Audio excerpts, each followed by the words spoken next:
Hi, I'm Bill O'Reilly. Thanks for watching us tonight. The first challenge to President-elect Donald Trump. That is the subject of this evening's Talking Points memo.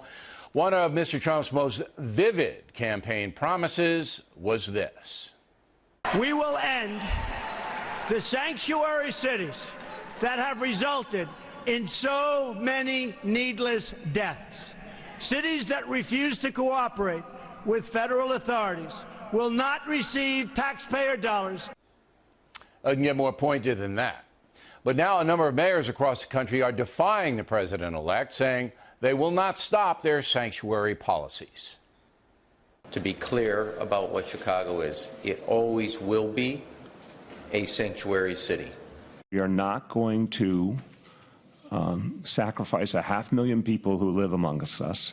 We're not going to tear families apart. I think by continuing to be a sanctuary city, we're doing the most American thing that we could possibly do. So let's analyze what's really happening here.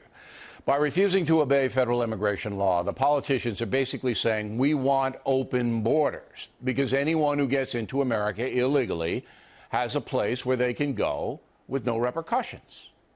While most migrants are law-abiding people who just want to support themselves and their families, a number of them are criminals or layabouts, simply here to exploit the American system. Those people become part of the sanctuary movement as well. Now, you'll remember that the thug who allegedly murdered Kate Steinle was released by the county of San Francisco after ICE requested he be held in jail so the feds could pick him up. San Francisco let the man go, despite the fact he had 7 felony convictions in America, had been deported 5 times. Kate Steinle is dead because San Francisco refuses to obey federal law, period. There's a lawsuit, civil suit, underway in the case, and the criminal proceeding is crawling along. Now, you would think any decent politician would learn a lesson from the Steinle case, but no. These mayors, all uber liberals, believe they will harvest more votes by showing phony compassion than by promoting public safety and fighting anarchy.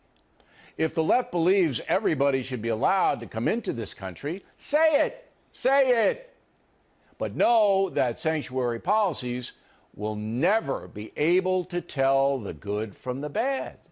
The chaos will continue to rule.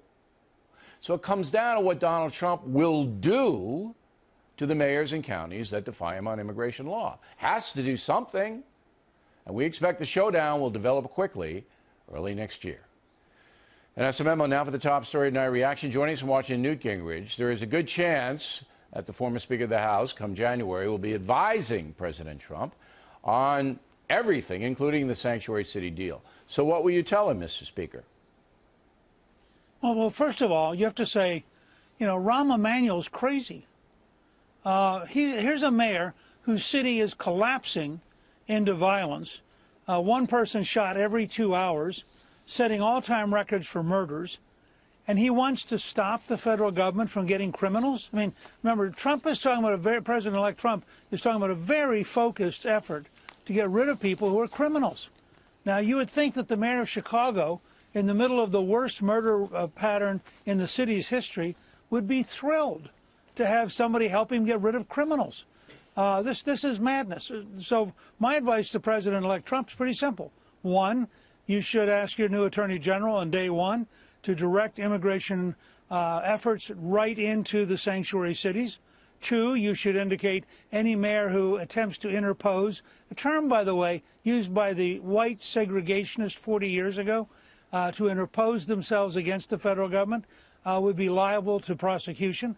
And 3, you should ask the Congress immediately, as one of its first items, to pass legislation authorizing cutting off all federal aid.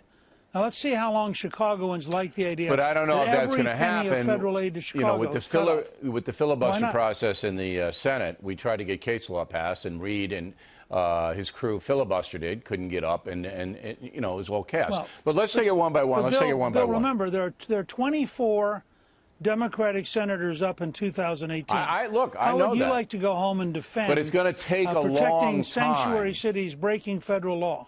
It's going to take a long time for that to happen. It's not going to happen overnight. But I want to go down the list that you just laid out for the folks.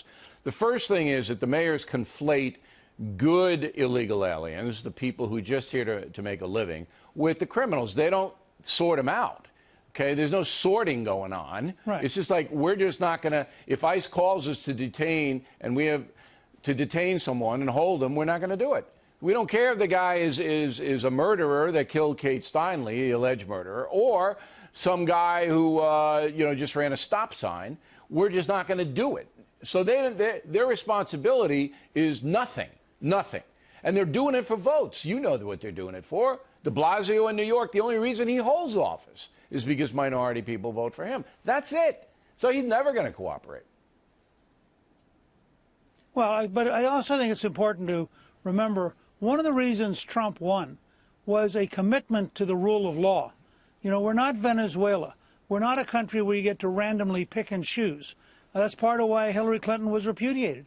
And I would say to the mayors, they don't get to pick which federal law they obey. But they are. They want to come to Congress and they have been for decades. They've defied the federal government decades. Now you say if the mayors don't cooperate, they may be prosecuted. We have Is It Legal coming up behind you to see if that's true. But on the philosophy of two sovereign systems, state and federal, very hard for the federal government to prosecute.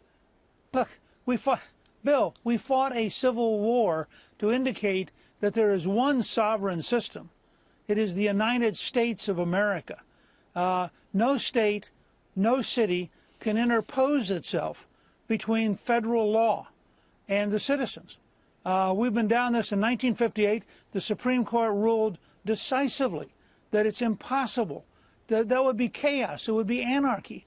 Well, there is now. In fact, Madison himself said that. That's what we have now. Which is why part of the reason we're getting President-elect Trump is the country is sick and tired of it. Well, it'd be interesting to see what he does. Okay, so we assume that you'll advise President Trump and when he takes office and that he'll do it to go to Congress and say we have to have a bill that cuts off funding to cities like San Francisco and New York City and L.A. and Chicago. These are the biggest cities in the country if they do not cooperate with Homeland Security.